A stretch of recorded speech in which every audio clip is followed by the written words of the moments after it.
ये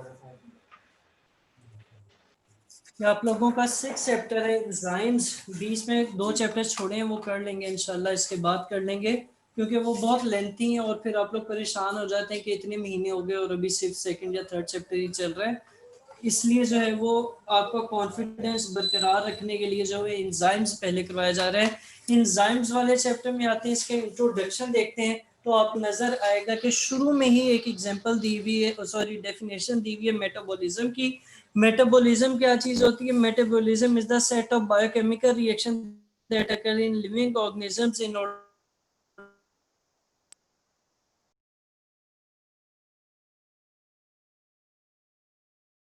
to maintain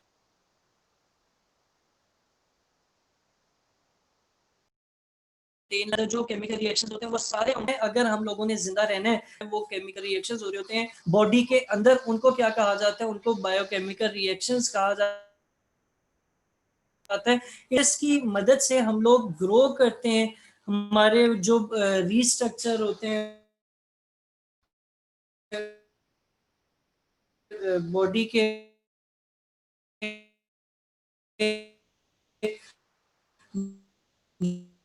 जो मुख्तलिफ स्ट्रक्चर्स जो एनवायरनमेंट में होने वाले चेंजेस को रिस्पॉन्ड करते हैं, कोई स्टिमुलस होता है तो रिस्पॉन्ड करते हैं। अब मेटाबॉलिज्म की 2 टाइप्स हैं। कौन सी 2 टाइप्स हैं? एक एनाबॉलिज्म है और दूसरी कैटाबॉलिज्म होती है। एनाबॉलिज्म में हम वो सारे रिएक्शंस की बात करते हैं, मॉलिक्यूल्स को क्या करने के काम आते हैं? साइज करने या बनाने के काम आते हैं। वो सारे प्रोसेसेस क्या कहलाएंगे?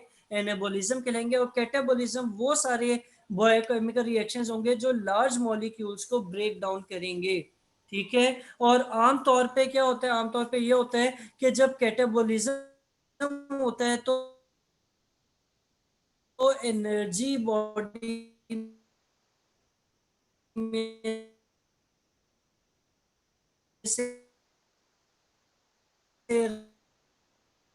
रिलीज होती है, सही है। मेटाबॉलिज्म में जो केमिकल्स हैं वो एक फॉर्म से दूसरी फॉर्म में कन्वर्ट होते हैं या एक फॉर्म से दूसरी फॉर्म में जाते हैं। किसकी मदद से? एंजाइम्स की मदद से।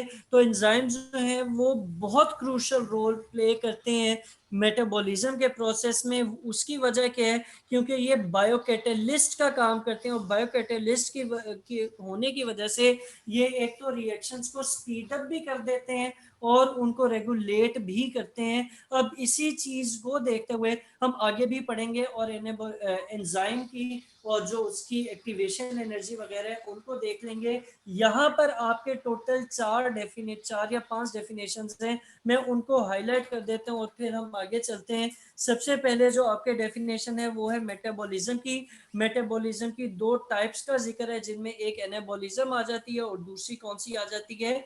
कैटाबॉलिज्म आ जाती है। और फिर उससे आगे चलें तो एंजाइम्स के बारे में बताया जा रहा है कि एंजाइम्स जो हैं वो किस तरह काम करते हैं। वो ऐसे काम करते हैं जैसे बायोकैटेलिस्ट होता है। और बायोकैटेलिस्ट का काम क्या होता है कि वो किसी भी मेटाबॉलिज्म को या मेटाबॉलिज्म रिएक्शन को स्पीड अप कर देता है और रेगुलेट भी करता है। ठीक है। तो ये छोटा सा इंट्रोडक्शन था किसका? एंजाइम्स का। मेटाबॉलिज्म का मतलब ये आगे छोटी सी उन्होंने हिस्ट्री से लिखी हुई है या थोड़ी सी इंफॉर्मेशन ब्लू बॉक्स में लिखी हुई है, इसको खुद रीड कर लीजिएगा। ये कोर्स में इंक्लूडेड नहीं है और मैं इसका जिक्र नहीं कर रहा। अब हम यहाँ पर देखते हैं एंजाइम के बारे में। एंजाइम जो हैं ये होते क्या हैं? एंजाइम की डेफिनेशन क्या है? तो एंजाइम बेसिकली प्रोटीन्स होते हैं। हाँ, एनिमल एंजाइम जो है वो प्रोटीन्स होते हैं जो कि कैटेलाइज करते हैं यानी स्पीड अप कर देते हैं किसको? बायोकेमिकल रिएक्शंस को। और उनके अपने अंदर इसमें जब वो स्पीड अप करते हैं रिएक्शन को तो उनके अपने अंदर कोई फर्क नहीं पड़ता। मॉलिक्यूल जो कि एंजाइम जिनके ऊपर एंजाइम एक्ट करते हैं उनको सबस्ट्रेट कहा जाता है और एंजाइम जिनको कन्वर्ट करके मुख्तलिफ मॉलिक्यूल्स बनाते हैं उनको प्रोडक्ट कहा जाता है। जितने भी केमिकल रिएक्शंस हैं उन सबको एक एनर्जी चाहिए होती है, मिनिमम एनर्जी चाहिए होती है, जिसको हम नाम देते हैं कि एक्टिवेशन एनर्जी का। और जब आपको या उस रिएक्शन को वो एनर्जी मिल जाती है तो फिर वो मेटाबॉलिज्म या एनाबॉलिज्म या कैटाबॉलिज्म स्टार्ट कर देता है। अब हम एक्टिवेशन एनर्जी को यहाँ पर डिफाइन कर रहे हैं। एक्टिवेशन एनर्जी क्या चीज़ है? ये वो मिनिमम एनर्जी है जो कि रिएक्शन स्टार्ट करने के लिए चाहिए होती है।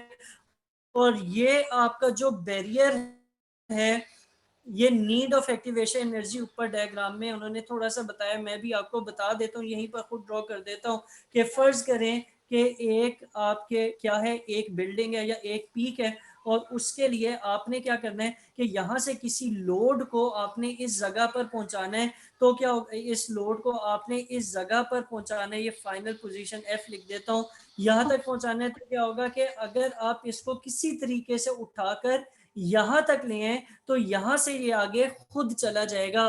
तो यहाँ तक लाने के लिए जो एनर्जी चाहिए उसको एक्टिवेशन एनर्जी कहा जाता है।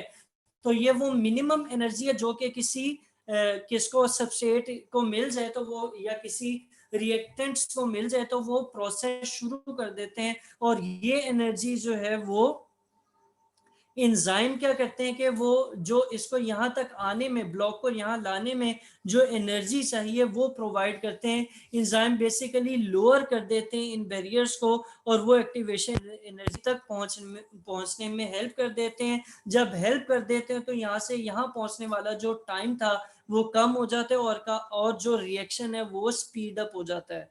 ठीक है, अब ये एक्टिवेशन एनर्जी वो किस तरीके से लोअर करते हैं, ये फाइनल पैराग्राफ में कौन से क्या कर सकते हैं, लोअर कर सकते हैं। इसके लिए वो सबस्ट्रेट की शक्ल भी बदल सकते हैं और रिक्वायरमेंट ऑफ एनर्जी उससे चेंज हो जाएगी। और कुछ एंजाइम जो हैं वो क्या करते हैं कि जो चार्ज होता है सबस्ट्रेट्स के ऊपर उनको डिस्टर्ब करते हैं, उनको चेंज करते हैं, और उसकी वजह से एक्टिवेशन एनर्जी रिड्यूस हो जाती है। और कुछ ऐसे हैं जो कि सबस्ट्रेट्स को और जो उनके रिएक्टेंट सबस्ट्रेट्स हैं उनको सही पोजीशन पर ले आते हैं, जिसकी वजह से एक्टिवेशन एनर्जी लोअर हो जाती है। अब यहाँ पर बार बार जिक्र हो रहा है कि इसका सबस्ट्रेट्स का। अब हम जल्दी से जो है वो सबस्ट्रेट्स को भी थोड़ा सा देख लेते हैं कि सबस्ट्रेट्स होते क्या हैं। उसके लिए ये पीछे एक डायग्राम बनी है, इसको देख लेते हैं। इसमें देखें, ये ग्रीन कलर का उन्होंने क्या दिखाया हुआ है, एंजाइम दिखाया हुआ है, और सामने जो है वो एक सबस्ट्रेट है जो कि आके उसके ऊपर फिक्स हो रहा है।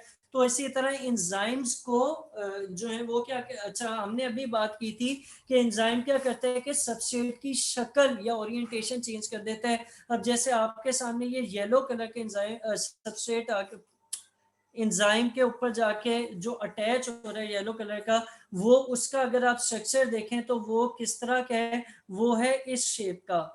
ठीक है, जैसे मैंने ये रेड, लेकिन कई दफा होता है कि इसकी शेप की इस तरफ को मुड़ी हुई होती है, तो उसका सीक्वेंस ठीक करने का काम कौन करता है, वो एंजाइम करता है, ताकि वो सही जगह जाकर फिक्स हो और जो रिएक्शन है वो जल्दी से स्टार्ट हो जाए। सही है, सही है।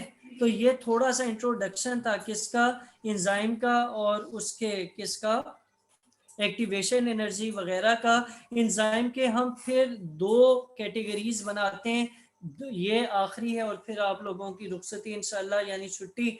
और वो कौन सी दो टाइप्स हैं, उनमें एक इंट्रासेल्युलर एंजाइम्स आ जाते हैं और दूसरे एक्स्ट्रा सेल्युलर एंजाइम्स हैं। इनकी ये कैटेगराइजेशन किन बेसिस पे की गई है, इस बेसिस पे कि ये किस जगह पर काम करते हैं। जो इंट्रासेल्युलर एंजाइम्स हैं वो ग्लाइकोलाइसिस साइटोप्लाज्म के अंदर काम करते हैं, और जो एक्स्ट्रा सेल्युलर एंजाइम्स हैं वो जैसे पेप्सिन काम करता है स्टमक के अंदर या स्टमक कैविटी के अंदर, उसको आप क्या कहते हैं, एक्स्ट्रा सेल्युलर एंजाइम कहते हैं। इंट्रा सेल्युलर जो है वो सेल के अंदर काम कर रहे हैं, और जो एक्स्ट्रा सेल्युलर है वो आउटसाइड द सेल काम कर रहे हैं।